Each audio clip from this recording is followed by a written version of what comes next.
campaign for mayor in New York City, they represent the desires of millions of us in New York and around the country who want to see a world organized around the needs of poor and working people, not the profits of a tiny handful of Wall Street bankers and billionaires.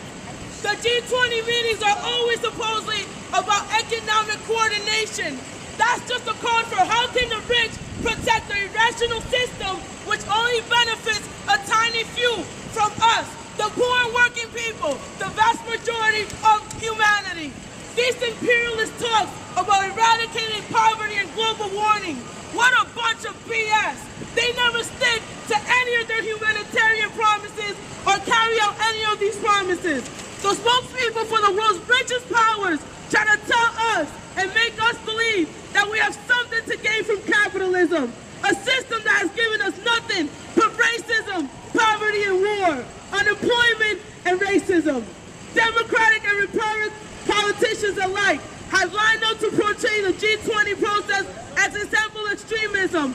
My campaign is pointing the finger at the real extremists, right here on Wall Street and in Washington. In the biggest economic crisis in decades, billions of tax dollars have been poured into the pockets of the already rich, while working people continue to lose their jobs, their homes, by the hundreds and the thousands every month.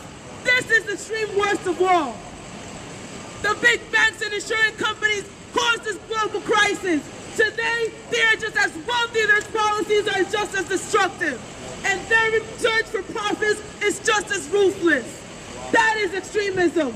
New York City, the center of the global finance, is a cruel tale of two cities and two extremes, where one side the unemployment rate is doubling, millions are in poverty and in hunger is on the rise, while the other side, on the side of the billionaire Bloomberg, is trying to buy his way to a third term, trying to turn the city into a playground for the rich. My campaign, like the demonstrations taking today place in Pittsburgh, is about exposing the lie that capitalism is working. My campaign is about showing what we need, socialism, putting poor and working people in charge of our interests. I'm calling on the Pittsburgh police and the Pennsylvania National Guard not to attack the demonstrators. Republican and Democratic Party politicians genuflect at the altars of the police and prison system, calling for more cops, more jails, and tougher laws that hit poor and working people hardest. They make flowery statements about the right to free speech, but both parties are perfectly willing to repress these legitimate protests. It's disgraceful to see that people who want to stand up for justice and people's needs have to face the threat of violence.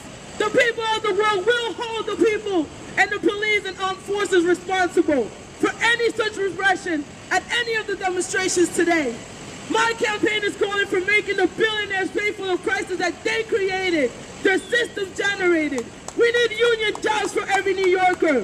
We need quality education for all. CUNY will be free. We need health care and housing, and end to all evictions and foreclosures.